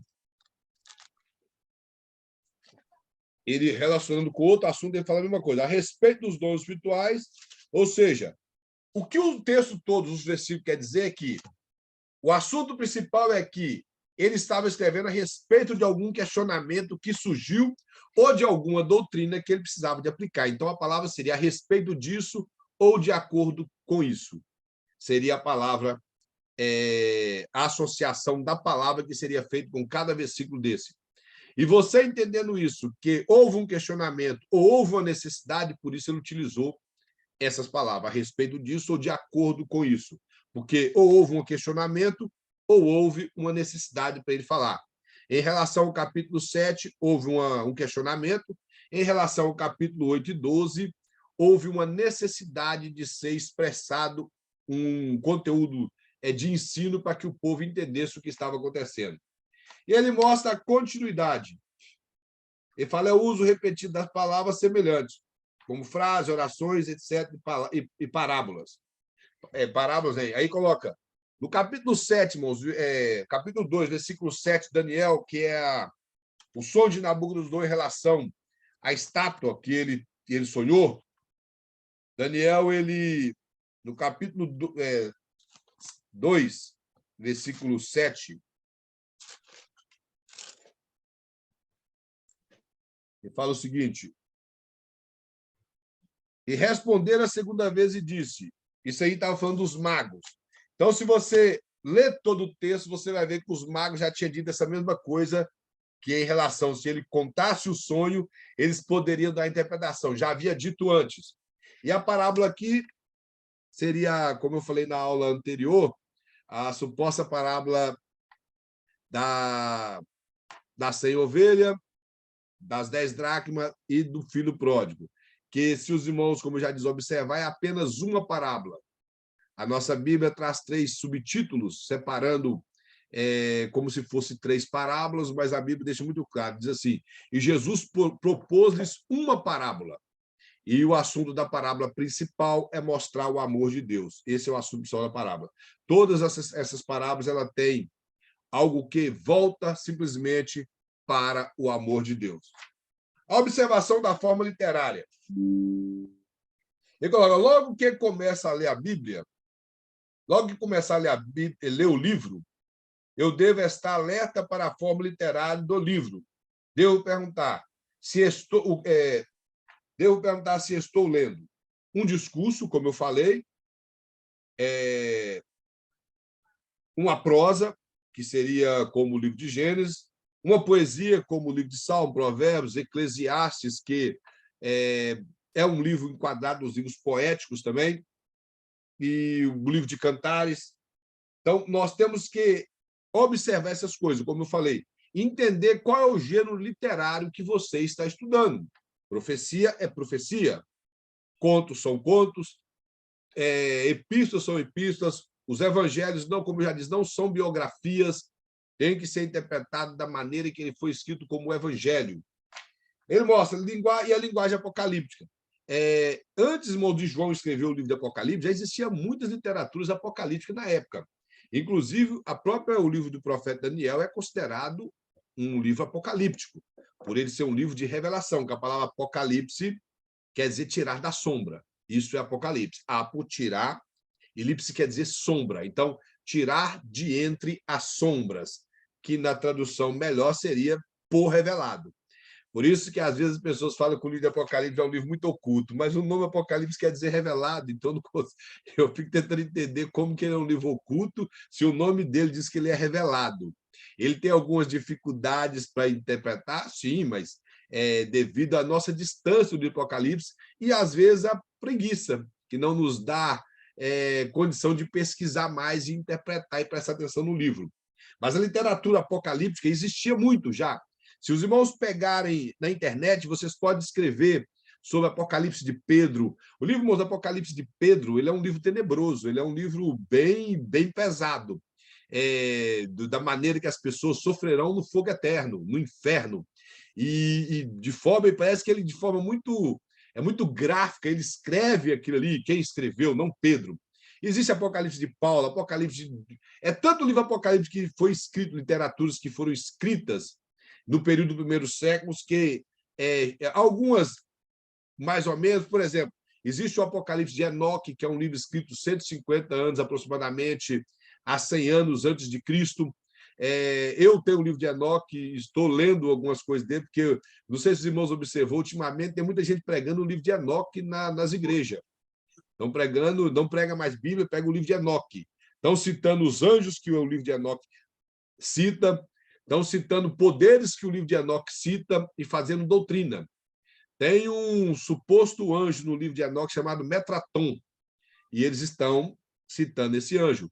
E o pensamento judaico, E nós aí, isso é citamos outro traço da Cabala. A Cabala tem isso. muita É, angelologia. e, Muito. a irmã Lúcia, como tem muito contrato judeu, ela vai corroborar comigo que, dentro do pensamento judaico, existe 7 céus. De boa parte dos judeus, somente os Cabala. E esses 7 céus existem no livro de Enoque. E esse livro de Enoque está sendo citado em muitas igrejas. Tem um rapaz aí pregando na internet sobre 7 céus, sobre o Metraton, sobre o anjo Uriel, o anjo Rafael, Raquel. E vai. Tudo Esses Cabala, tudo estão Cabala, citando até o Samael, que é um demônio. tudo Cabala.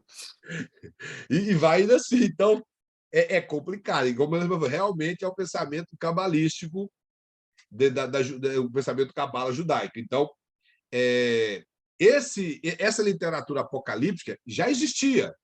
João não foi quem inventou. João simplesmente escreveu o seu livro de uma literatura que já existia. Então, o Apocalipse tem que ser interpretado, irmãos, dessa maneira. Nós temos que ver como as profecias cumpriram, as que estão para cumprir, temos que entender isso. Nós não podemos pegar um livro da Bíblia, uma passagem qualquer do Apocalipse e interpretar da nossa maneira. Por exemplo, vou pegar uma passagem muito conhecida no Apocalipse que as pessoas interpretam e dá nome, faz um tanto de coisa. Apocalipse 11, que fala das 2 testemunhas. Quantos aqui já ouviram falar que Elias e Enoque? Manda a mão assim. Elias e Enoque. Elias e Moisés. O Velho e o Novo Testamento. Josué e Zorobabel. A oliveira e... Até esqueci outra coisa, o ramo de oliveira e mais, sei lá mais o quê. São tantas coisas. Por exemplo, a Assembleia de Deus defende o pensamento que Elias e Enoque.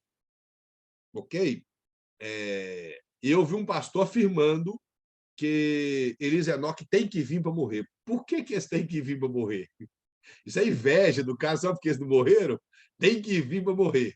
Ele diz Os desse judeus estão esperando o Elias vir, Elias. porque vai Os ser judeus deixam a porta antecipando. aberta. Não sei se a irmã sabe, na sexta-feira a porta fica aberta para Elias entrar.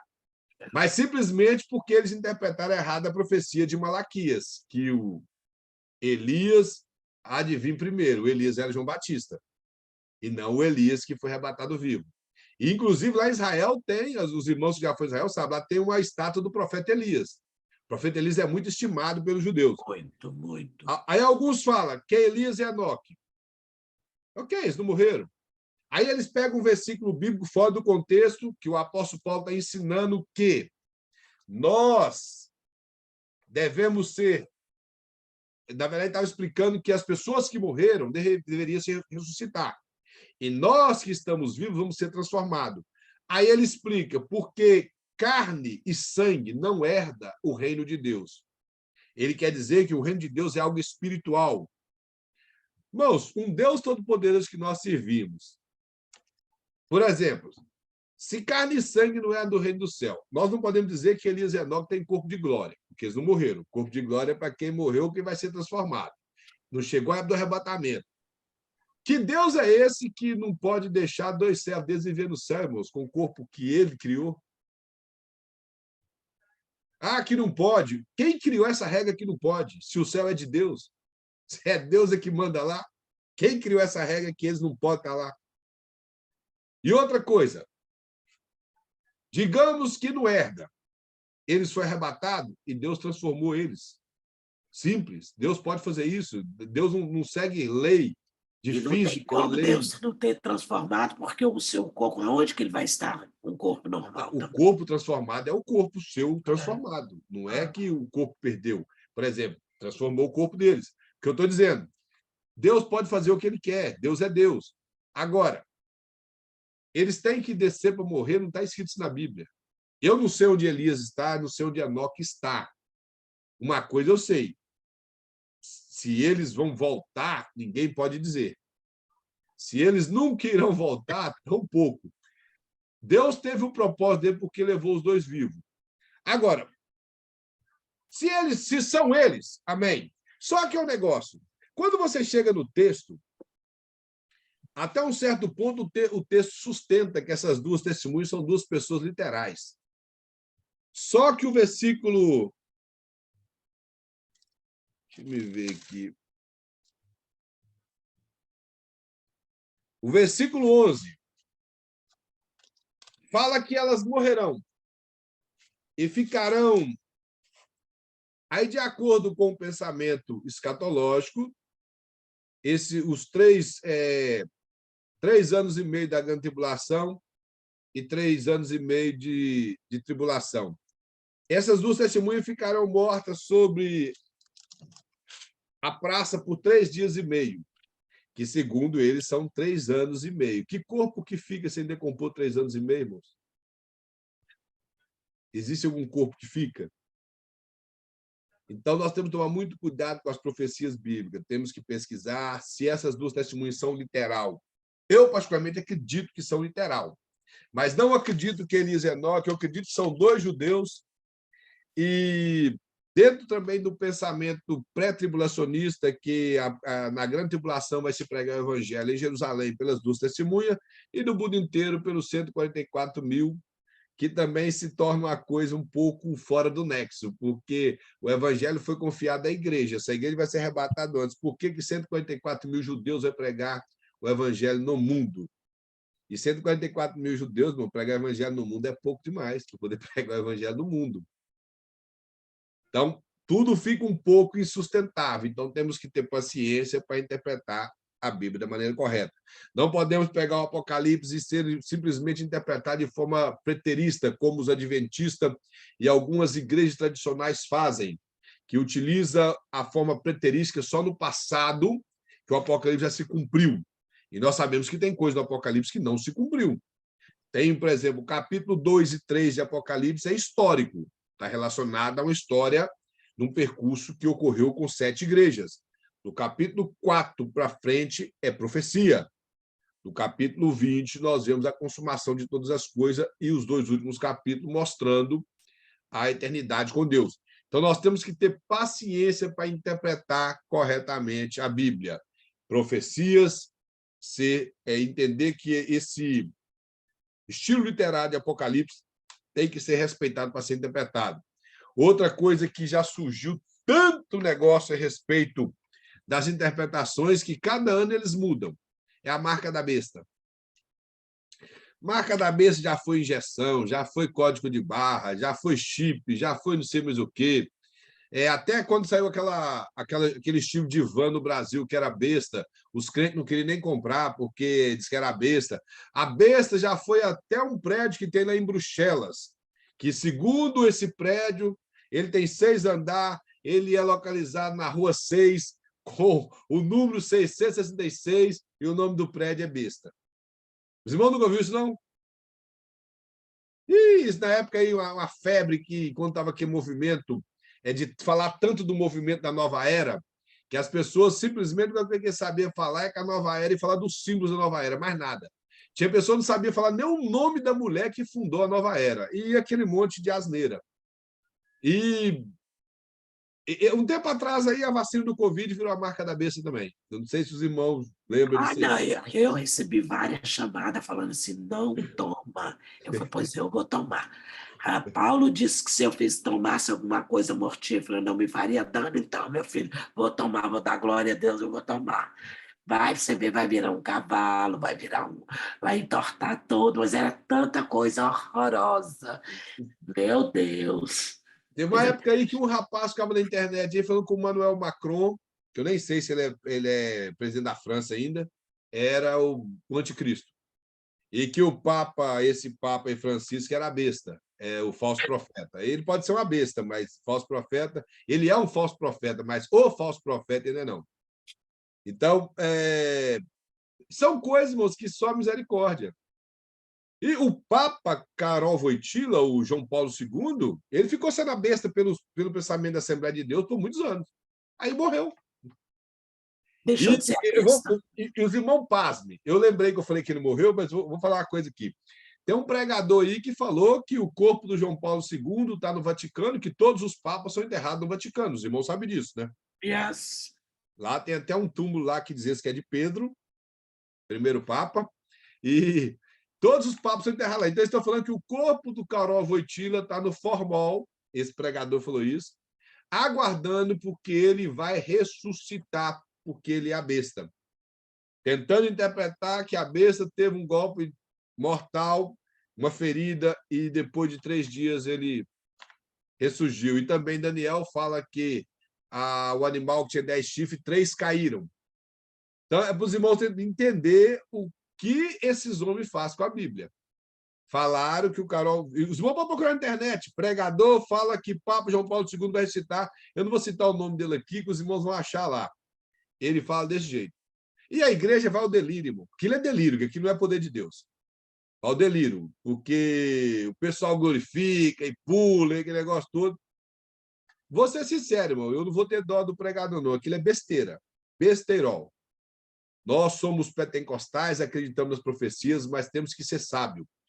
João, escrevendo o Apocalipse, capítulo 13, ele fala que o número da besta e o seu nome, ele ainda fala, quem tem entendimento, calcule o número da besta.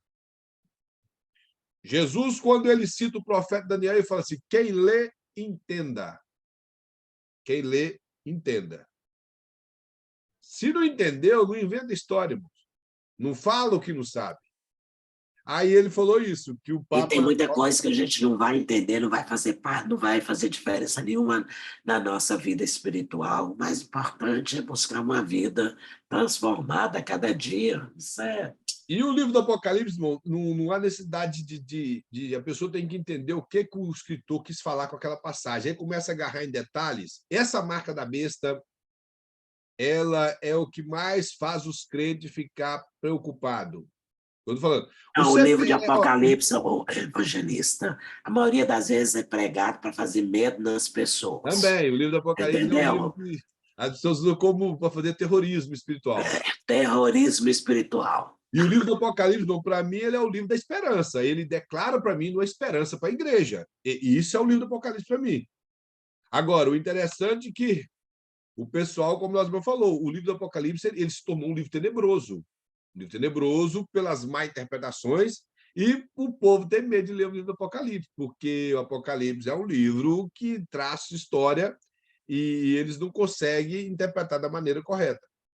Então, temos que ser cauteloso com o livro do Apocalipse, pesquisar, entender, saber que algumas profecias já se cumpriram, tem outras que não, entender qual foi a época que João escreveu, por que João falou determinadas coisas em código ou naquele estilo de linguagem. Se os irmãos observar, João foi perseguido, irmãos. Ele foi perseguido, ele foi parar na ilha de Patmos, não é porque a ilha de Patmos era um paraíso, não. Lá no versículo, no capítulo 1, ele fala, eu, João, estou aqui na ilha de Patmos por causa do testemunho do nome do Senhor Jesus Cristo. Então, ele não foi para lá porque lá era igual Cancún. Ele foi lá porque ele foi jogado na ilha de Patmos. Lá era uma prisão política do imperador e eles colocaram ele lá. Então, essa é a razão. Ele foi perseguido. Então, ele escreve o livro de Apocalipse numa linguagem para que os cristãos de sua época entendessem, deixando, através desses cristãos, outros que vieram depois, vários documentos que nos ajudariam a interpretar. Infelizmente, muitas pessoas não buscam acesso a esse documento e acabam interpretando o Apocalipse de qualquer jeito. E vai lá e faz esse negócio aí, que o Papa vai ressuscitar e que a marca da besta... Uma das coisas que os irmãos não sabem, a marca da besta já foi até o CPF. O seu cadastro físico era a marca da besta. E isso é uma organização que o Estado faz para saber a população, não tem a ver com marca de besta. E a gripe espanhola já foi a marca da besta, o Hitler já foi o anticristo, e tantos outros. O Papa, que, inclusive, na Confissão de Fé de Westminster, eles declaram que o Papa, possivelmente o Papa naquele período, que foi o Papa que estava no governo da Igreja naquela época dos puritanos, eles chegaram à conclusão que aquele Papa era o anticristo. Hoje, os intérpretes da Confissão de Fé de Westminster, principalmente os presbiterianos, interpretam que o Papa é um anticristo, porque João disse que muitos anticristos surgiram. Então, eles interpretam que ele é um anticristo, mas lá está escrito literalmente que o Papa é o anticristo. E como eu falei, o Karol Wojtyla realmente ele foi muito atacado pelas Assembleias de Deus como o anticristo. E que ele era o anticristo, que ele era o anticristo, morreu, está lá morto, o pregador falou que ele vai ressuscitar, mas não vai nada. Ele só vai ressuscitar nos últimos dias para ser julgado e ser lançado no lago de fogo, porque, infelizmente, viveu a vida que viveu na idolatria e na hipocrisia. Então, infelizmente, é isso que vai acontecer. Mas nada tem a ver com besta e com número de besta, e que é as coisas mais faladas no Apocalipse. Besta e número de besta. Para nós finalizarmos, irmão, outro versículo do Apocalipse que as pessoas... Eu, supostamente, quando eu falo, eu digo, se o texto está falando isso. Quantas pessoas já ouviram falar que o diabo trouxe um terço dos anjos do céu? Levante a mão assim. Onde está escrito isso na Bíblia? Não está escrito isso na Bíblia. Em Apocalipse diz que o dragão, com a sua cauda, trouxe um terço das estrelas do céu. Não está falando que o diabo trouxe anjo. O versículo é esse. É errado você dizer que supostamente pode. Esse texto está dizendo isso. Mas o texto, quando você olha, não tem contexto que ajude, e não tem mais nenhum versículo que corrobora com isso. Nenhum. Nós não sabemos quantos demônios ou quantos anjos o diabo arrastou que virou demônio, irmão. Nós não sabemos quantos são. Porque o salmista fala que os anjos de Deus são milhares de milhares. Então, não tem um número. Se você falasse 10 milhares de 10 milhares, nós saberíamos quanto que era. Mas são milhares de milhares. São miríades, que é número incalculável. Então, nós não sabemos quanto demônio caiu com ele, quantos anjos caiu com o diabo. Nós não sabemos. Talvez o texto do Apocalipse possa estar dizendo isso, mas nós não podemos afirmar. É isso que está falando. Eu quero saber quantos anjos que estão do meu lado, portanto, quem caiu, o problema é quem foi com ele que estou nem aí, né, Lúcia? Quem foi com ele que foi, né? Então, irmão, nós temos que tomar cuidado com o estilo literário do texto. Não se interpreta Apocalipse como sendo outro estilo de livro. Amém? Nós vamos ficar por aqui, já são 10 horas. Na próxima aula estaremos na página número 7. Irmãos, se os irmãos... eu não sei se eu falei na primeira aula, mas eu não sei. O pastor falou que os irmãos vai ser prova ou vai ser o trabalho através do questionário? Ele não falou nada. Não falou nada? Eu vou perguntar a ele, então, amanhã, e posto para os irmãos, eu peço ele mesmo para postar. E se fosse os irmãos também, ia fazer os exercícios. Eu vou pedir ao pastor o gabarito que ele não mandou para mim poder conferir, porque, como eu já falei com os irmãos, seria melhor a resposta de acordo com o gabarito do pastor, porque se às vezes colocar algo diferente, na hora da prova os irmãos podem ter algum problema, como aconteceu alguns anos atrás na turma do médio, com os irmãos. A irmã Priscila estava no dia, nossa irmã Ruth, nossa irmã Lúcia, eles vão lembrar disso aí, que foi uma matéria que eu não me recordo agora, mas houve um certo problema devido às respostas ficar diferentes da do pastor. Amém? Nós vamos agradecer ao Senhor. E só fazer a chamada aqui, irmãos.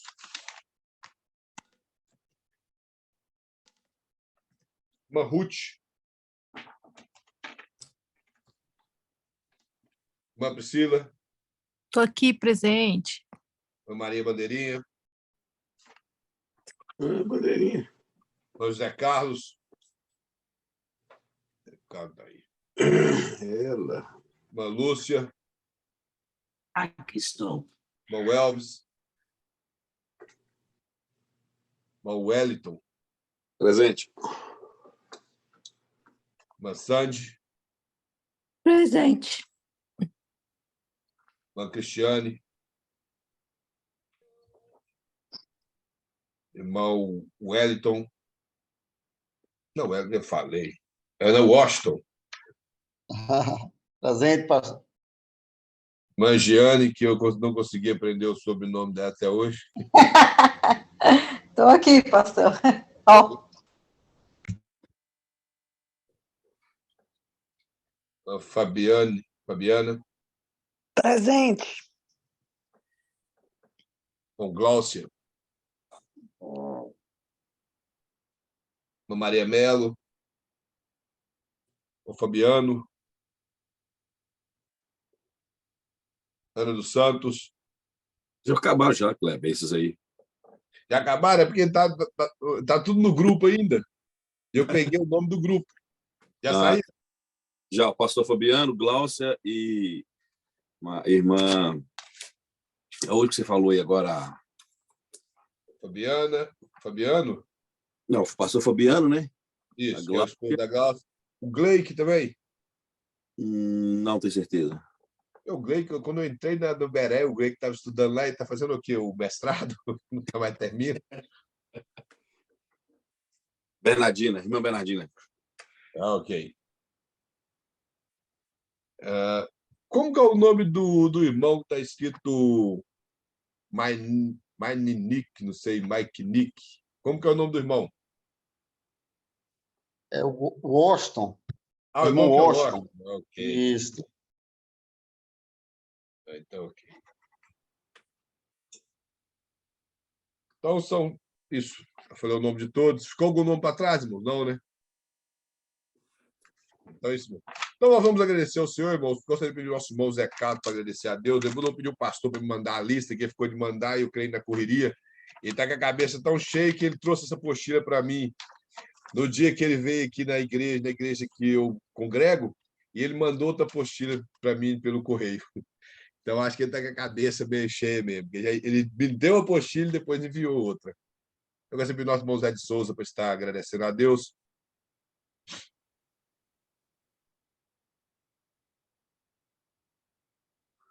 O José.